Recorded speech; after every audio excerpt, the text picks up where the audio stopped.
By default, your Flex system includes one corporate identity.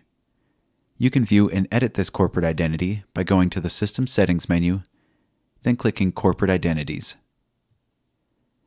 You can also set up multiple corporate identities in your system if you have multiple companies or multiple branches of your company that operate from the same location. To set up a new corporate identity, please contact sales@flexrentalsolutions.com for more information and for pricing. To edit a corporate identity, double-click on the corporate identity name. You can upload a new logo, change the company name, and input some identification information for this company. The headquarters location is the main business location that this company will be operating from.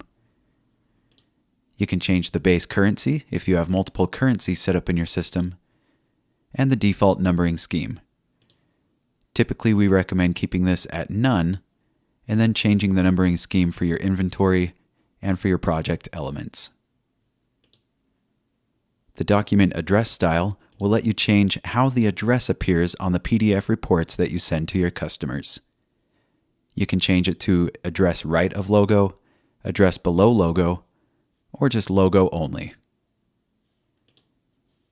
The logo scale to fit settings will let you change the width and height in pixels of your logo. And the print company name setting will let you determine whether or not the company name is printed with the logo. You can also upload default terms and conditions, which we will go over in another video. After any changes, click Update. Each of your corporate identities can have different settings applied to it. As you can see, this corporate identity has a different logo.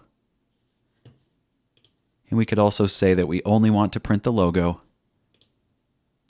and to not print the company name. If you have multiple corporate identities set up in your system, when you create a new quote, you could choose which corporate identity you're using for this quote. And the corporate identity you choose will determine the logo and company name that will appear on the PDF report that you send to the customer. You can also set up a default corporate identity for the employees in your system. Open an employee contact record. Go to the Terms/Notes tab. Make sure that their user ID is tied to their contact entry. And then you can choose a default corporate identity. Whichever default corporate identity is chosen will be the corporate identity that is selected when that user creates a new quote. If you have any questions about corporate identities, please email support@flexrentalsolutions.com.